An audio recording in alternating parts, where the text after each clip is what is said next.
지난 주간 그 신문에 각 국가의 그 경쟁력 순위가 나왔어요. 그러니까 우리나라의 경제는 뭐 10위권이었고요, 10위 안팎이었고요. 그 중에 특별히 국방력이 7위에 있었습니다. 누가 뭐래도 이제 우리나라는 세계에서 가장 부유한 나라 중에 하나가 된 것은 틀림이 없어 보입니다. 이제 곧 뭐 일본도 눈 아래 둘 수 있는 참 자랑스럽고 감사한 일이죠. 오늘이 여러분 개천절이죠. 개천, 즉 우리 민족이 이 땅에 나라를 세우고 살기 시작한 그때를 기념하는데, 그날 이후에, 이 개천절 이후에, 그 개천 이후에 아마도 가장 잘 사는 때가 아닐까, 그렇게 한번 생각해 봅니다. 그 숫자들을 보면서 근데 그 옆을 보니까 또 다른 숫자들이 있었어요. 그것은 각 국가별 행복지수였습니다. 행복지수, 즉 얼마나 행복을 느끼며 사는가, 얼마나 행복한가. 거기에 나타난 대한민국의 숫자는 뭐였을까요? 한 자리였던, 잘 사는 일들의 지표에는 한 자리였던 그런 우리나라 그 대한민국이 거기에는 63등이었습니다. 그러니까 우리는 분명히 이전보다 더 비교할 수 없을 만큼 부유하게 살고 있는데, 풍요롭게 살고 있는데, 그런데 행복한 것만은 아니다. 왜 우리는 행복하지 못할까요? 아직도 우리가 1등이 되지 못해서 행복하지 못한 걸까요? 만일에 우리가 국방력이든 경제력이든 모든 면에서 만일에 저 세계의 최고가 되고 그 앞에 1등이 된다고 하면, 그러면 우리나라가, 우리들이 행복할 수 있을까? 분명한 거는요, 숫자가 우리를 행복하게 만드는 것이 아니라는 겁니다. 물론 여러분, 우리의 환경이 우리의 행복과 전혀 연관이 없는 건 아닐 거예요. 그런데 우리의 환경이 우리의 행복을 결정짓는 결정적인 요소는 아니라는 겁니다. 오늘 우리가 읽은 말씀에 나오는 이스라엘 백성들 마찬가지예요. 이제 이스라엘 백성들이 이집트에서 탈출했습니다. 그래서 이것을 영광의 탈출, 뭐 출애굽의 역사, 그렇게 이야기하지만 사실은 그 내용을 조금 더 우리들이 그냥 심플하게 들여다보면, 그러면 고난의 연속이었습니다. 굉장히 힘든 여정이었어요.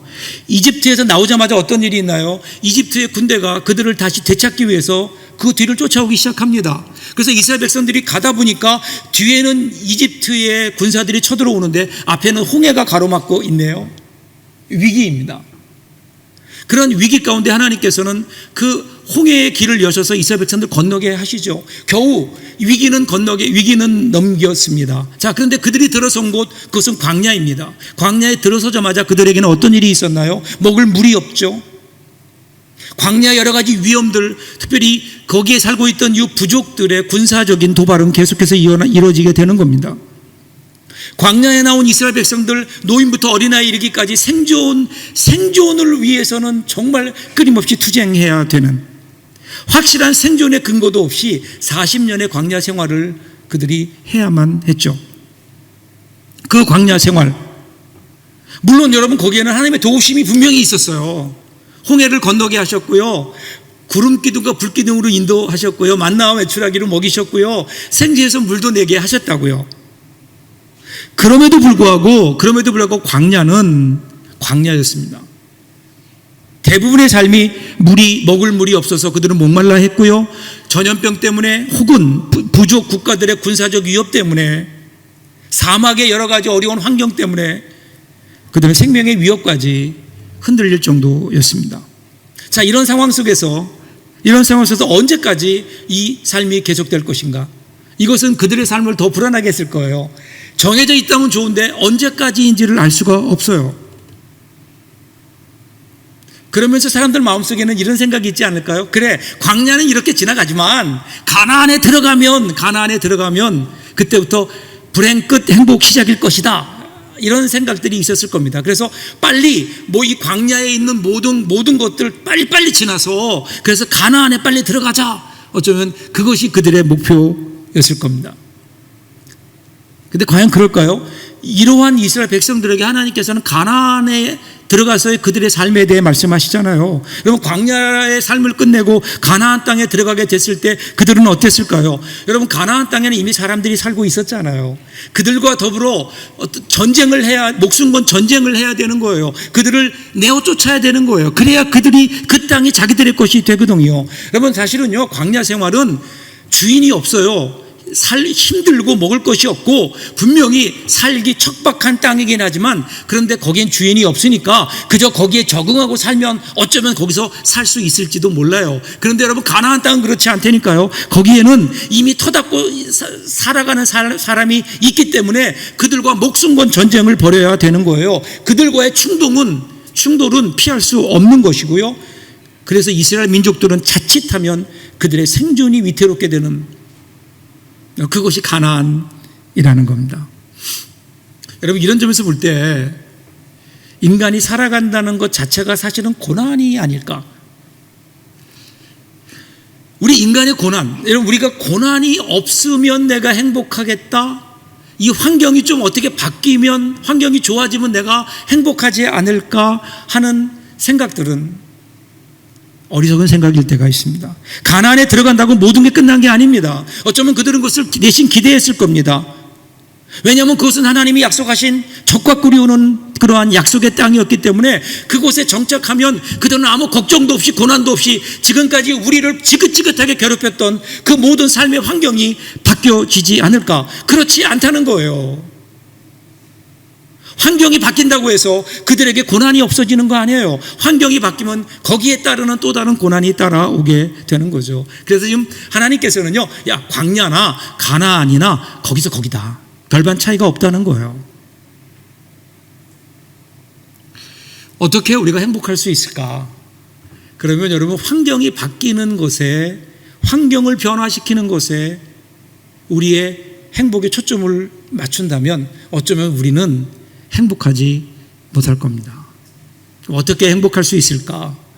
오늘 하나님 말씀을 같이 읽어가면서 저와 여러분들이 좀 행복해지는 경험이 있기를 바랍니다. 자, 20절 보세요. 20절 읽기 시작해요. 내가 사자를 내 앞에 보내어 길에서 너를 보호하여 너를 내가 예비한 곳에 이르게 하리니. 그러니까 하나님께서 사자를 보내신대요. 근데 어떻게 보내시는가 하면 앞서 보내신대요. 누구 앞서서요?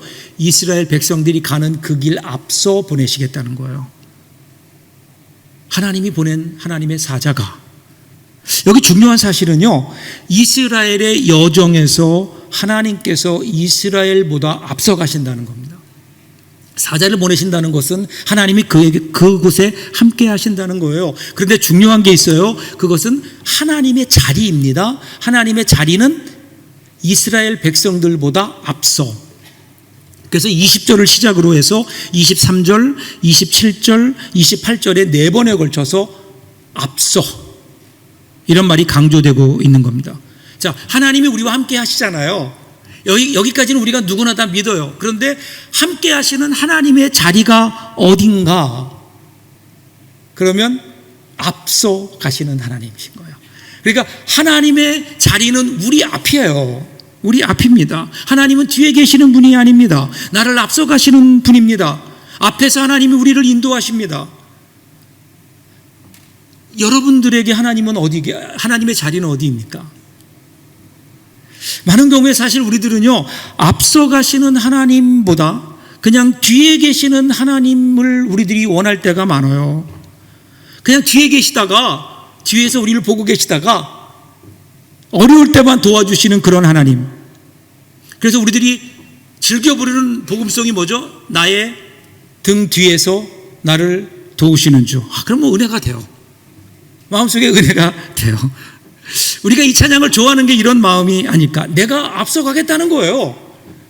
내 인생 내 생각대로, 나의 계획대로 내가 앞서서 내 인생 내가 걸어갈 테니까, 내 인생 내가 살 테니까, 내 인생 내가 주도할 테니까, 하나님은 뒤에서 이렇게 보고 계시다가 조금 잘못된 거 있으면 잡아주시고, 뒤에서 누가 태클을 걸려면 좀 막아주시고, 어려운 일이 있을 때 도와주시고, 그래서 그 도우심을 받아서 내가 내 일을 이루고 내 계획을 이루고 나의 생각을 이루고 내가 주도한 내 인생을 한번 살아보겠습니다. 하나님 뒤에서 나를 좀 도와주십시오. 혹시 이것이 우리 신앙의 모습이 아닌가? 하나님의 자리가 뒤입니다. 뒤.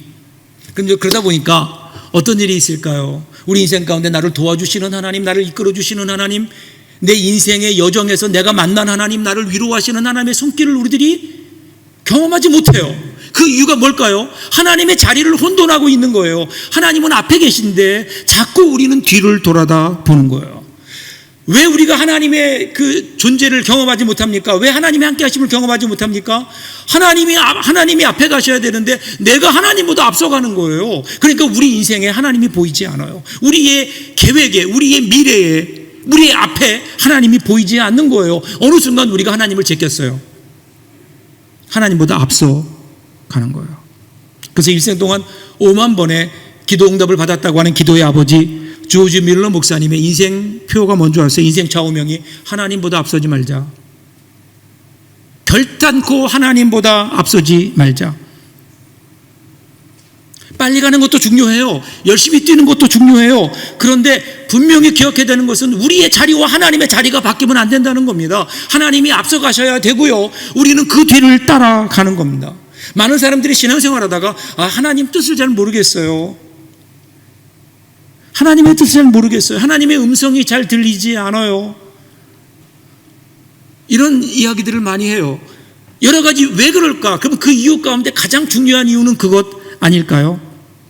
내 계획이, 내 생각이 너무 강해서 그래요. 내가 하나님보다 앞서기 때문에 그래요. 여러분, 요즘 도시에서는 별을 잘 못 봐요. 그런데 그나마 감사한 것은 지금 코로나로 인해서 하늘이 굉장히 맑아졌다 그래요. 세계 하늘이 맑아져서 이젠 별들이 조금 더 보인대요. 그래도 여전히 도시의 하늘에서 별 보기는 어렵죠. 왜 그럴까요? 별이 없어졌을까요? 별빛이 약해져서 그럴까요? 아니에요. 여러분, 시골에 가면, 공기 좋은 시골 산골에 가면 그러면 별들이 지금도 여전히 하늘에서 반짝이고 있다고요. 그렇다면 왜 우리는 도시에서 이 별들을 못 볼까요? 주위의 빛이 너무 강해요. 도시의 빛이 너무 강해요. 우리가 켜놓은, 우리가 만들어 놓은 빛 때문에 하나님이 만들어 놓으신 하늘의 별이 보이지 않는, 별빛이 보이지 않는 거예요. 오늘 이와 마찬가지 아닐까요? 우리의 생각과 우리의 계획이라는 그러한 그 불빛들이 너무 강해서 하나님께서 만들어 놓으신, 하나님이 정하신, 앞서가신 하나님의 생각과 하나님의 뜻을 우리들이 잘 볼 수 없어요. 희미해져 가고 있습니다. 여러분, 그래서 우리는 우리의 신앙이라고 하는 것은요, 내가 앞서가고 하나님 뒤에서 따라오시는 게 아니에요. 우리가 앞서가시는 하나님을 따라가는 겁니다. 여러분, 우리 인생은요, 무엇을 따라가느냐에 따라 우리 인생이 결정된다니까요. 여러분, 팔이 따라가면요, 화장실로 인도되게 돼 있어요. 꽃을 따라가면 꽃 구경할 수 있다고요. 도둑 따라가면 같이 담 넘게 되는 거고요. 참된 스승을 따라가면 지혜의 집으로 들어가게 되는 겁니다. 철학을 따라가면 물음표의 세계에 도달하게 되는가 하면, 하나님 말씀 따라가면 그럼 진리의 세계에 이르게 되는 겁니다. 여러분, 내 생각 따라 살면요, 여러분들의 수준은 그냥 여러분 수준이에요. 근데 하나님의 생각을 따라가면 우리는 하나님의 수준으로, 하늘의 수준으로 살 수 있는 것 아닐까요? 그래서 우리 주님이 마태복음 4장 19절에서 이렇게 말씀하세요. 나를 따라오너라. 내가 너희를 사람이 낚는 어부가 되게 하리라. 따라가는 겁니다. 여러분, 신앙은 주님 보고 따라오라고 하는 것이 아니라 내가 주님을 따라가는 겁니다. 그분과 함께 걸어가는 겁니다. 신앙이란 주님과 함께 걸어가는 아름다운 여행입니다. 그 여행은요, 내가 앞서가는 여행이 아니라니까 주님이 앞서가시고 우리가 뒤를 따라가는 거예요. 따라가는 주님의 손을 붙들고 우리가 주님과 함께 동행할 수 있다면 여러분, 우리 삶에 분명히 행복이 있지 않을까요? 이것이 첫 번째 행복의 열쇠입니다. 자, 이어지는 21절, 22절 보세요. 이제 그럼 하나님을 따라간다는 게 무엇인가를 좀 더 구체적으로 설명해요. 너희는 삼가 그의 목소리를 청종하고 그를 노엽게 하지 말라. 그가 너희의 허물을 용서하지 아니할 것은 내 이름이 그에게 있음이니라. 너희가 그의 목소리를 잘 청종하고 나의 모든 말대로 행하면 내가 내 원수에게 원수가 되고 너의 대적에게 대적이 될지라. 여러분, 저는 이 말씀이 너무 좋아요.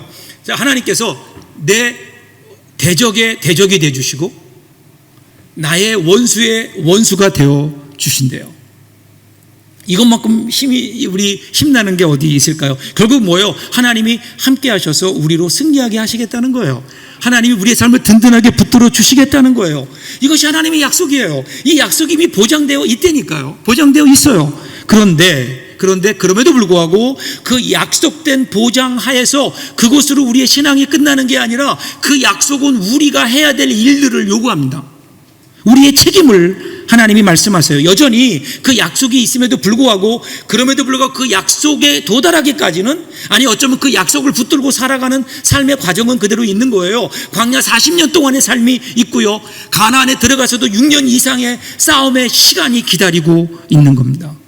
이것을 성실하게 살아내야 되는 그 가운데 하나님의 말씀을 청종하며 하나님 말씀을 따라가야 되는 것을 지금 요구하고 있는 거예요. 그 책임은 단 하나예요. 하나님 말씀을 듣고 청종해라. 하나님 말씀을 듣고 청종해라 라는 거예요. 어떤 말씀인가요? 24절 보세요. 너는 그들의 신을 경배하지 말며 섬기지 말며 그들의 행위를 본받지 말고 그것들을 다 깨뜨리며 그들의 주상을 부수고. 여러분, 여기에서 신을 숭배하지 말라 그래요. 그들의 신을. 그리고 그 백성들의 행위와 풍습을 본받지 말아라.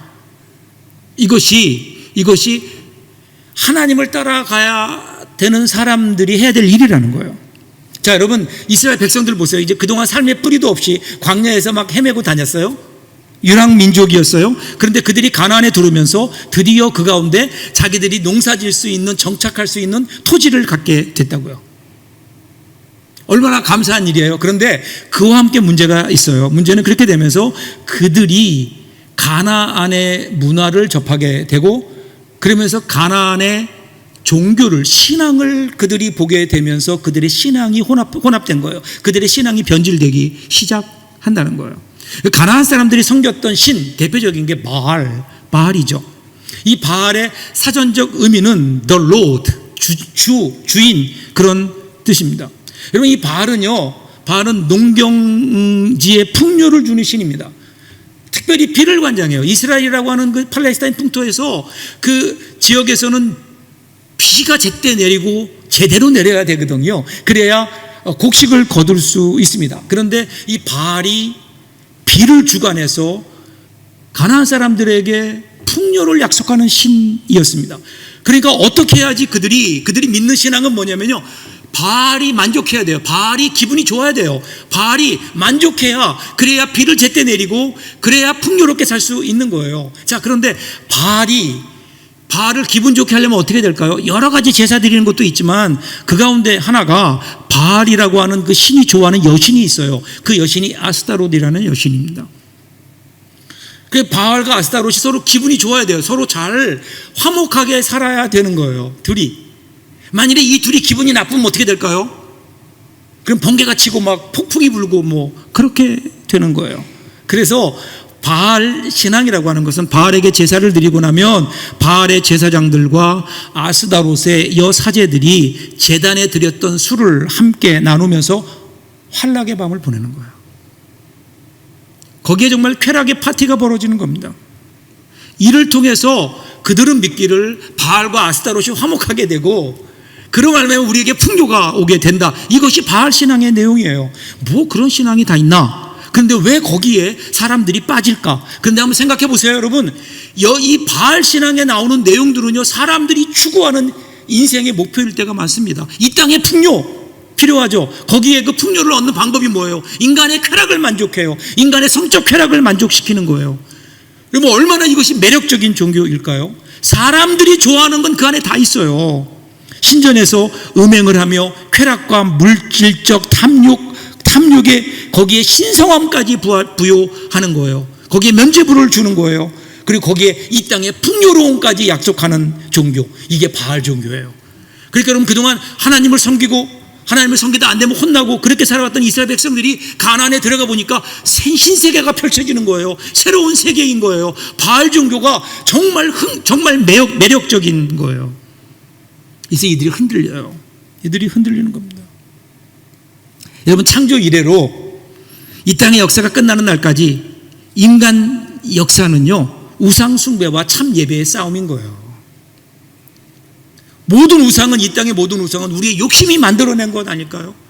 우리가 하고 싶은 것들, 그것들을 신으로 투사해서 그래서 만들어낸 것이 여러분 우상인 거예요. 그래서 이 땅의 모든 우상, 하나님의 모든 신들, 모든 우상들은요 자기의 욕심에 근거하고 있는 겁니다. 여러분, 이스라엘 백성들이 그래서 나중에 바알을 섬겨요. 우상 숭배를 해요. 그런데 여러분 그거 아세요? 그들은 하나님을 버리고 우상을 숭배한 게 아니라니까요. 한 손에는 여호와를, 한 손에는 바알을 섬겼어요. 둘 다 놓고 싶지 않은 거예요. 하나님께서 허락하신 그 복도 놓고 싶지 않고, 그런데 이 세상에 바알이 그 제공해주는 그 풍요로움과 그리고 그 쾌락을 놓고 싶지 않은 거예요. 둘 다 쥐고 있는 거예요. 이것에 대해서 하나님께서 뭐라고 말씀하셨어요? 야, 너희가 들고 있는 우상 깨야 돼. 우상을 내려놓아야 돼. 그래야 너희가 나를 따를 수 있어 라는 겁니다. 오늘 우리가 왜 하나님을 따르지 못할까요? 온전히 하나님을 따르지 못하는 이유는 여전히 우리가 한 손에 우상을 쥐고 있기 때문에. 아무 생각 없이 이제 우리의 생각 따라가다 보면요 그 끝에는 바알이 기다리고 있는 거예요. 내려놓아야 됩니다. 내려놓아야 됩니다. 그런데 우리는, 주님도 말씀하셨잖아요. 너희가 재물과 하나님을 겸하여 섬길 수 없다. 그런데 우리는 계속해서 얘기하길, 하나님, 저는 둘 다 할 수 있을 것 같은데요. 하나님도 섬기고 그리고 세상도 섬기고, 하나님도 내가 귀하게 여기고 물질도 귀하게 여기고, 하나님 제가 한번 해보겠습니다. 하나님이 안 된다고 하는 것을 우리는 자꾸만 도전하고 있는 것은 아닐까. 놓아야 되는 겁니다. 사랑하는 여러분, 오해하지 마세요. 그렇다고 해서 세상 모든 거 다 버리고 그저 어디 산속에 들어가거나 교회 나와서만 살라는 의미가 아니잖아요.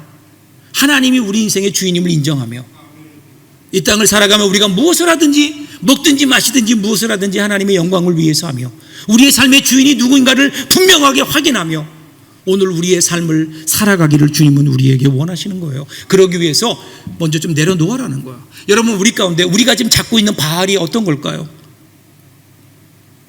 내가 지금 섬기는 우상은 어떤 것일까요? 그거를 내려놓아야 우리가 온전히 하나님을 따라갈 수 있죠. 자, 25절 보세요. 너희 하나님 여호와를 섬기라. 그리하면 여호와가 너희의 양식과 물의 복을 내리고 너희 중에서 병을 제하리니 너희 나라에 낙태하는 자가 없고 임신하지 못하는 자가 없을 것이라. 내가 너의 날수를 채우리라. 지금 그거야. 누가 주인이냐는 거예요. 바알이냐 하나님이냐, 누가 주인이냐는 거예요. 내려놓으라는 거예요. 양손에 들고 있어서는 안 된다는 거예요. 근데 이스라엘 백성들은 자꾸만 한 손에는 하나님을, 한 손에는 바알을 붙들고 놓지 못하고 있는 거예요. 그러니까 여러분, 모든 선지자들의 공통된 지적이 뭐예요? 우상을 버리라는 거예요. 우상을 버리고 하나님만 향하라라는 거예요. 하나님만 향하라. 그렇게 될 때 하나님께서 다시 한번 그들의 삶을 붙들어 주시는 거예요. 약속이 추가적으로 주어지잖아요. 먹고 마시고 건강하고 자녀를 낳고 천수를 누리는 이 일에 하나님 복을 주시겠다는 거예요. 여러분, 이 일의 주인이 누구냐면 바알이 아니라는 거예요. 너희들이 지금 바알 쫓아가는데 바알이 이것들 보장해 주지 않는다는 거예요. 이 모든 걸 보장하시는 분은 하나님밖에 계시지 않다. 바알이 아니라 하나님이다. 하나님께서 그 일을 하실 것이다. 하나님을 섬길 때 너희들이 그 일의 복을 받을 것이다. 여러분, 27절 28절 보세요. 내가 나의 위엄을 너의 앞에 보내요. 내가 이를 곳의 모든 백성을 물리치고 너의 모든 원수들이 너에게 등을 돌려 도망하게 할 것이며 내가 왕벌을 너희 앞에 보내리니 그 벌이 히위 족속과 가나안 족속과 헷 족속을 너희 앞에서 쫓아내리라. 자, 여기 보세요. 여기 하나님께서 가나안 땅 이방인들을 쫓아내는 그 모습을 묘사하고 있는 거예요. 그런데 그게 뭐라고요? 하나님의 위엄과 왕벌이에요. 여러분, 절대로 이스라엘 백성들의 능력이 아니에요. 그들의 군사력이 증강되어서 그래서 가나안을 쫓아낼 수 있는 게 아니에요. 하나님의 위엄으로 인한 그들의 두려움, 그리고 왕벌. 왕벌이라는 게 뭘까요? 뭐 여러 가지 의미가 있겠지만 전쟁과 상관없는 거예요. 무기가 아니잖아요. 그냥 왕벌은 자연에 사는 벌이잖아요. 물론 그 벌들이 뭐 수십만 마리가 달려들면 뭐 굉장한 위력은 내겠지만 하나님께서 하시는 말씀은 뭘까요? 너희가 아니라는 거예요. 지금 들어가서 너희가 그것을 너희 힘으로 싸워서 너희의 전술로 이기는 게 아니라 너희는 나에게 순종하고 너희가 그들의 신을 섬기지 않냐고 나만을 향하고 나만 따르고 나와 함께 할 때 그때 자연적으로 주어지는 게 뭐예요? 그게 바로 가나안 땅, 하나님이 주시는 가나안 땅. 가나안 땅이라는 거예요. 전적으로 이것은 하나님의 선물인 겁니다. 여러분, 우리 인생이 행복하려면요, 이 하나님의 선물로 가득 차야 되지 않을까요? 많은 경우 우리의 삶을 보면 우리의 삶은요, 내가 얻은 것으로만 채워지는 것으로 우리들이 생각해요. 여러분, 내가 얻은 것, 내가 땀 흘리고 투쟁해서 얻어낸 것들, 그건 당연한 거예요. 거기엔 감사가 없어요. 여러분, 거기에 감격이 없다고요. 거기에 은혜가 없어요. 그런데 내 삶의 모든 것이 내가 얻어낸 것, 내가 투쟁해서 얻어낸 것이 아니라 그저 나는 하나님의 뜻에 따라 살았고 하나님이 나에게 주신 선물이라고 하는 이 고백이 우리들에게 있다면, 내 삶이 하나님의 선물이요 하나님의 은혜입니다, 이렇게 고백한다면 여러분, 거기에 감사가 있고 거기에 그 삶이 행복하지 않을까요? 오늘 우리 행복은요, 우리의 삶이 이 선물이라는 깨달음 속에서 우리는 행복할 수 있지 않을까. 이어지는 29절 30절 보세요. 그러나 그 땅이 황폐하게 되므로 들짐승이 번성하여 너희를 해할까 하여 1년 안에는 그들을 내 앞에서 쫓아내지 아니하고 너희가 번성하여 그 땅을 기업으로 얻을 때까지 내가 그들을 너희 앞에서 조금씩 쫓아내리라. 하나님이요, 한 방에 끝내겠다 그러지 않으셨어요. 천천히 조금씩. 하나님이 약속하신 건 점차적인 승리인 겁니다. 그 이유가 뭘까요? 그 이유를 오늘 성경 이렇게 얘기해요. 그 땅이 황무하게 되어 들짐승이 번성하여 너희를 해할까 하여. 그 하나님께서 그들을 그냥 쫓아내시면 그곳이 들짐승들이 되고 황폐한 땅이 될 것 아니냐, 아무것도 아닌 땅이 될 것 아니냐. 그런데 하나님의 은혜는 그렇지 않다는 거예요. 하나님이 준비하신 땅은 일단 기본적으로 어떤 땅이에요? 사람이 살 수 있는 땅이에요. 사람이 살 수 있는 땅. 그래서 신명기 6장 10절부터 11절 보시면요, 그들이 파지 않은 우물에서 너희들이 물을 기를 것이고, 그래서 짓지 않는 집에서 너희들이 살 것이고, 너희가 심지 않은 열매를 먹을 것이다. 여러분, 이게 1차적으로 무슨 의미일까요? 하나님이 우리를 위해 최선의 것을 준비하신다는 거예요. 앞서가시는 하나님, 바꿔 얘기하면 여호와 이레의 하나님, 그분이 준비하시는 것은요, 우리를 위해 준비하시는 것은 우리가 계획하고 우리가 얻는 것과 비교할 수 없을 정도의 최선의 것이라는 거예요. 모든 것이 합력할 선을 이루어 가시는 하나님의 은혜가 거기에 있다. 그런데 하나님은 그것을 한 번에 이루지 않으세요. 점차 이루어 가시는 거예요. 그러기에 여러분 어떻게 해요? 조급해하지 말라는 거예요. 오늘 우리의 삶 속에 갑자기 우리가 원하는 대로 우리의 삶이 바뀌지 않아도 조급해하지 말라는 거예요. 우리는 조급하지만 하나님은 조금씩 하나님의 역사를 진행해 가십니다. 여러분, 하나님의 관심은요, 땅에 있지 않아요. 땅에 있다면 다 쫓아내고 그냥 그 땅 우리에게 이스라엘 백성에게 주시면 되잖아요. 근데 하나님의 관심은 그 땅이 아니에요. 사람인 거예요. 사람. 그곳에 살아가는 하나님의 사람. 그 하나님의 사람들이 하나님을 주인으로 고백하고 하나님이 주인 줄 알고 하나님 뜻에 따라서 하나님의 말씀대로 살아가는 그 사람이 과연 되느냐라는 거예요. 그것을 위해서 하나님은 지금 이스라엘 백성들을 그곳으로 인도하셔서 훈련하시는 거예요. 이런 과정을 통해 여전히 그들에게는 고난이 있어요. 그들에게는 블레셋이라고 하는 그러한 그들이 넘볼 수 없는 적들도 거기에 있다고요. 안악자손도 있다고요. 왜 그런 사람들을 거기에 그대로 두셨을까요? 그런 것들 통해서 그들은 자신이 얼마나 연약한 존재임을 깨닫게 되는 거예요. 그래서 하나님 앞에 엎드리는 거예요. 하나님의 은혜를 구하는 거예요. 하나님 아니면 나는 살 수 없습니다. 하나님 앞에 엎드리는 사람으로, 하나님을 주인으로 고백하는 그런 사람으로 하나님께서 만드시려고 하나님은 지금 그들을 가나안 땅으로 그렇게 인도하시고 한 번에 끝내는 것이 아니라 점차적으로 그렇게 인도하시는 거예요. 오늘 우리의 삶 속에 고난이 있죠. 왜 우리에게는 고난들이 있을까? 내가 생각지 않았던 고난들이 있을까?